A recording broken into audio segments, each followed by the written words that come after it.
그러면 제가 좀 약간 짓궂은 질문일 수 있는데요. 네. 그러면 극단적으로 네. 어느 때 수시를 포기해야 되며 어느 때 정시를 포기해야 될까요? 네. 사실은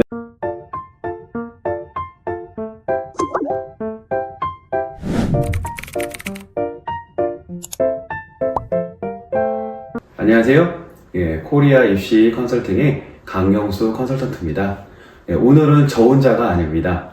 예, 옆에 선생님이 또 계시죠? 학교에서 진로 상담만 중고등학교에서 20년 동안 담당하셨던 정지현 선생님을 모셨습니다. 안녕하세요. 안녕하세요. 예, 20년 동안 진로 상담을 담당하셨어요. 예, 그렇기 때문에 친구들에게 매우 이제 진학 상담을 할 때 좋은 팁, 입학할 때 좋은 팁을 오늘 주실 것인데 귀담아서 들으셨으면 좋겠습니다. 예, 먼저 과거와 현재 입시 환경 변화가 좀 네. 어떻게 변화됐는지를 좀 저희 우리 학생들한테 네. 말씀해 주시겠어요? 네. 예. 지금은 사실 입시 환경이 녹록치 않습니다. 과거에도 저도 뭐 입시를 거쳐서 대학을 진학을 하고 했는데, 과거의 경우에는 그래도 전형이라든가 뭐 내신 산출이라든가 이런 것이 비교적 심플했다면, 지금은 워낙 다양한 전형도 있고, 그다음에 대학들마다 제공하는 또 원하는 뭐 성적 산출의 방식이라든가 전형이 워낙 다양하기 때문에 사실 입시 공부만으로도 힘든데 입시 전형 공부도 별도로 해야 되고, 또 학부모님들도 거기에 맞춰서 입시 공부를 좀 하셔야 되는 조금은 쉽지 않은 환경이라는 거는 뭐 어쩔 수 없는 상황인 것 같습니다. 아, 그래요. 맞아요. 지금 보면은 뭐 예를 들어서 뭐 교과 우수자도 뭐 예를 들어 100%였다가 뭐 정성평가도 들어가고, 네. 저도 지금 너무 말하기 복잡한데요. 네. 그러시다면 이제 진학 상담을 하실 때 학교에서 네. 좀 어떤 방식으로 하셨는지, 그리고 그 방식을 우리 학부모님들께서 모두 다 만족을 하셨는지, 네. 예, 거기에 대해서 한번 좀 여쭤보고 싶네요. 네. 예. 사실 학기 초에 이제 특히 고3의 경우는 그러니까 진학 상담 위주가 되잖아요. 네. 그런데 학생, 학부모님 모두가 3월에는 우선 긴장을 되게 한 상태십니다. 네. 어쨌건 학생들이 자기가 소속된 학교에서 학교 담임 선생님이나 진학 관련된 선생님께 여쭤볼 때는 나의 지금 성적 상태와 내가 진학할 수 있는 학교가 어디일까 하는 이제 큰 틀을 확인하는 것도 당연히 중요하지만, 해당 학교의 지난도, 전년도 입시 결과를 파악하는 게 저는 되게 중요하다고 생각합니다. 왜냐하면 그 학교마다 거의 대부분 이제 해마다 팍팍팍 교육과정을 바꾸지는 않거든요. 네. 그러니까 비슷한 교육과정 안에, 비슷한 커리큘럼 안에서 내 선배들이 이 정도 성적으로 이 정도 학과를 어떻게 진학했는가는 나의 또 다른 거울이 될 수도 있다고 생각하거든요. 네. 그렇기 때문에 학교 상담에서는 전년도 입결을 정확하게 좀 파악하는 것, 그거를 했으면 좋겠고, 이제 전문 입시 컨설턴트 분들을 만나서 이제 전문 입시 학원, 그러니까 컨설팅을 하는 학원으로 갔다면 좀 더 이제 시간을 충분히 할애받을 수 있겠죠. 그러니까 나에 대한 명확한 진단 부탁드리고, 본인들의 경험하고, 그 다음에 전체, 전국, 어디 학교에서 어떤 상담을 해도 전체를 아우를 수 있기 때문에 네. 그분들만의 경험치를 좀 알아내려는 준비를 해서 가면 도움이 될 것 같습니다. 예, 그렇습니다. 좋습니다. 근데 요즘 트렌드에 대해서 제가 좀 한번 네. 좀 이야기를 해보도록 하겠습니다. 네. 이건 좀 약간 좀 예민한 문제이기도 한데, 인서울대 직업부. 네. 그 부산대나 경북대, 기타 이런 좀 이제, 직업국에서도 이제 엄청 상위권 직업국이 좀 네. 있잖아요. 예, 근데 그런 데를, 갈 거면 사실 인서울에서도 좀 낮은 데를 저희가 포기하고 갔지 않습니까? 네. 근데 우리 지금 친구들은 사실은 직업국을 무조건 버리려고 해요. 네, 그렇죠. 무조건 인서울로 네. 올라오려고 하는데, 이런 부분에 대해서 좀 어떻게 생각하시는지 네. 좀 얘기해 주셨으면 네. 좋겠습니다. 예. 저도 사실 아이들하고 계속 상담을 하면서 가장 당황스러웠던 거는, 저도 사실 라떼잖아요. 네. 라떼다 보니까 내가 생각했을 때는 이 대학을 선택해야 될 것 같은데 하는데도 서울에 있다는 이유만으로 무조건 저는 인서울을 하겠어요 하거든요. 근데 제가 사실 선택은 학생의 몫이기 때문에 강요할 수는 없었지만, 제가 그래도 나름 그동안의 경험, 그 다음에 이제 사회적인 뭐 여러 가지 여건들을 다 총체적으로 봤을 때는 학생에게 유리하다라고 생각이 들면 저는 소신을 가지고 그래도 설득을 했던 편입니다. 사실 직업국 같은 경우는 아이들이 직업국이 싫어요 하면서도 그 대학 이름들은 다 알거든요. 네. 그리고 또 어른들 같은 경우는 뭐 라떼다 아니다를 떠나서 모르고 있지 않습니다. 그렇기 때문에 인지도 면만을 또 강조하는 측면에서도 그런 걸 좀 부각하기도 했었고, 실질적인 내용으로 제가 이제 조금 부각을 했던 부분은 너무나 잘 아시는 것처럼 지방 거점 국립대학들은 그 해당 소재지에서 굉장한 취업의 메리트가 있습니다.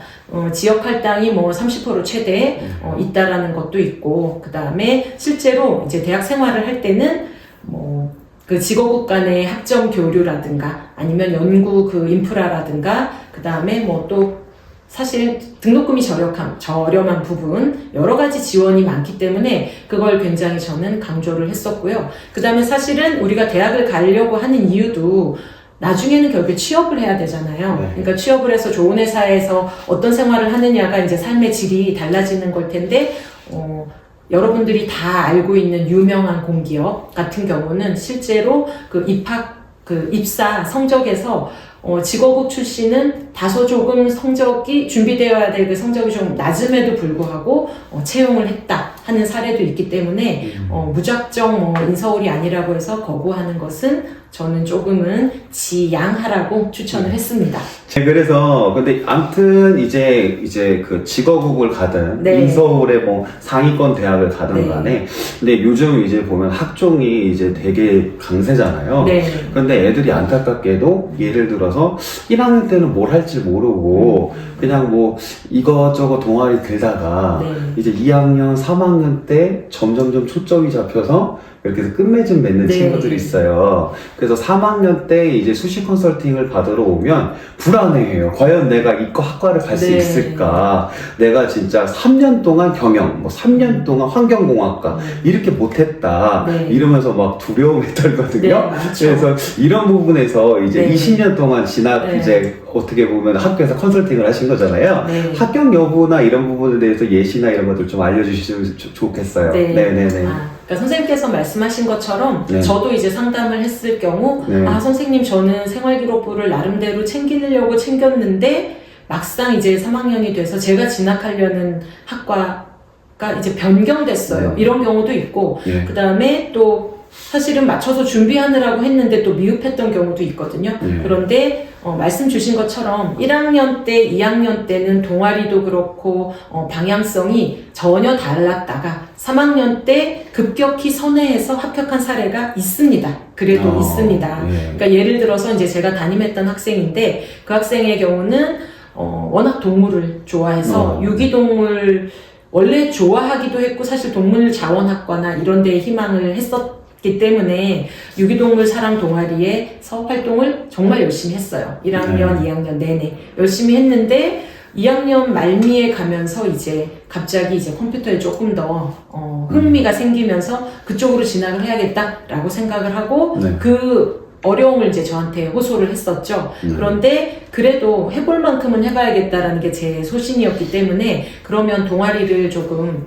3학년이지만 동아리를 컴퓨터 계열 동아리로 좀 바꿔보고 그때 충실한 활동을 하고 그 다음에 이제 담임으로서 생활기록부를 좀 채워줄 수 있는 영역인 진로 파트라든가 아니면 창체, 자율 파트 이런 데서 조금 보완을 해줬었거든요. 예. 근데 너무나 고맙게도 AI 컴퓨터 학과에 합격을 했습니다. 그래서 대단하네. 굉장히 기뻤던 사례로 기억하고 네. 있습니다. 아무래도 요즘 뭐 오르가닉 컴퓨터라든지 뭐 네. 인공세포라든지 기타 이런 것들이 있기 때문에 간학문 쪽으로도 그게 네. 또 이제 아무래도 인정받을 수가 있을 네, 것 같습니다. 아마 동아리 네. 활동에서 네. 그 좀 녹아났던 부분을 네. 입학사정관께서 딱 잘 캐치를 네. 했던 것 같습니다. 네, 확실히 좋은 또 네. 융합된 소재였던 것 같습니다. 네. 예, 그리고 또 요것도 한번 여쭤보고 싶어요. 학교에서 과연 모두 다 이 학종이라든지 네. 이런 부분들을 다 해결할 수 있는 구조인가? 그거로 한번 좀 여쭤보고 싶어요. 네. 네. 사실은 조금은 예민할 수 있는 질문이긴 한데요. 저는 그렇죠. 어쨌든 네. 학교에 몸담았던 교사로서 봤을 때 네. 그다음에 학종이라는 건 뭐 너무나 잘 아시겠지만 학업 성적만을 판단하는 전형이 아니잖아요. 네. 그리고 아이들의 이제 잠재력이라든가 이런 모든 것을 파악하고 그다음에 한 발짝 더 나아가서 대학에서 이 아이가 얼마나 잘 이 공부를 수행해낼 수 있는가는 잠재력까지 보는 거잖아요. 네. 그러니까 이제 기본적으로 제가 드릴 수 있는 말씀은 학교 생활을 충실히 하는 것은 대입에 무조건 유리한 게 맞습니다. 네. 하지만 학교 생활만으로 학종을 완벽하게 준비할 수 있느냐라고 한다는 질문에서는 조금은 접근법이 다를 수 있습니다. 왜냐하면 학교에서는 또 학업과 학교 생활 기록부만을 위한 활동이 있는 게 아니잖아요. 맞아요. 여러 가지 체험 활동도 있고 흔히 말하면 이제 시간을 조금 더 소요해야 되는 여러 다수의 활동들이 있기 때문에 네. 그걸 모든 걸 포괄해서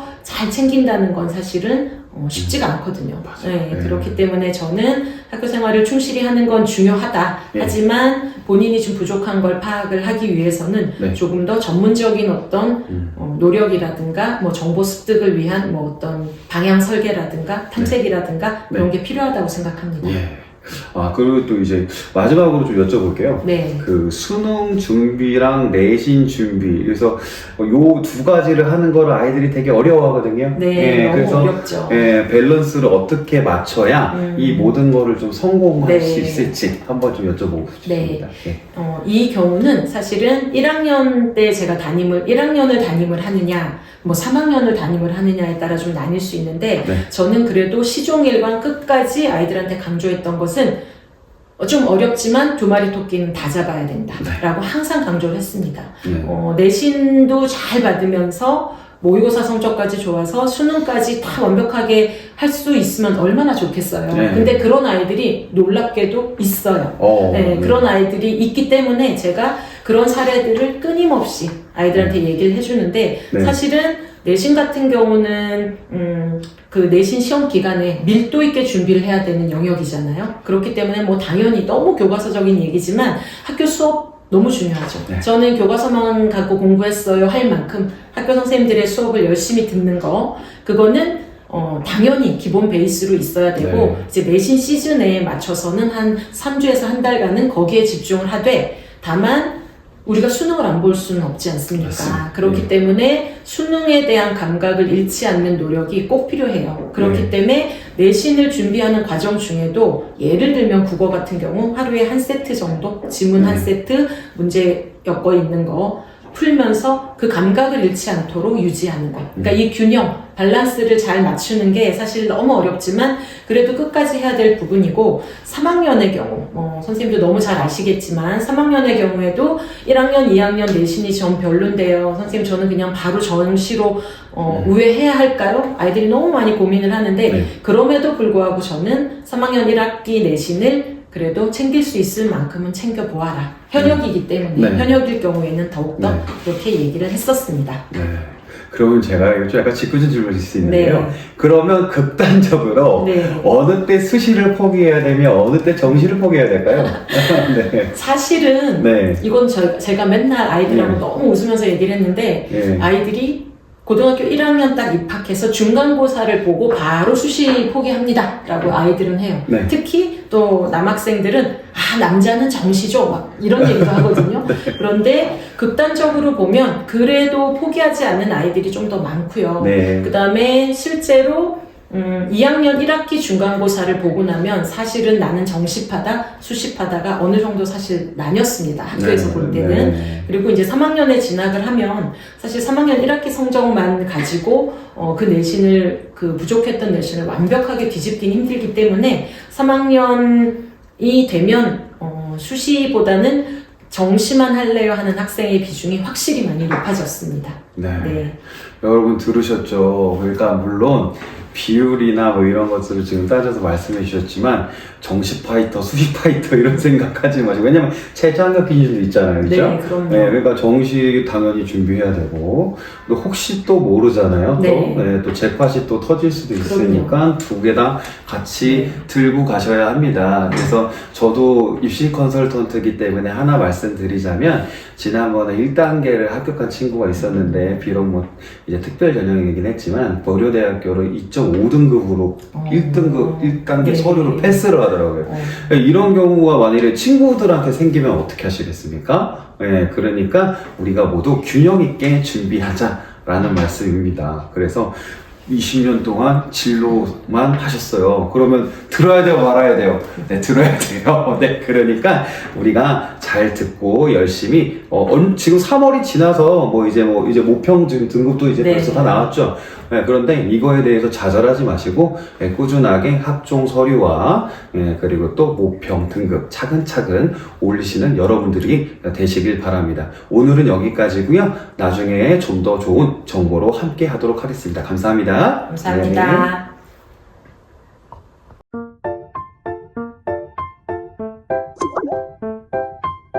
네.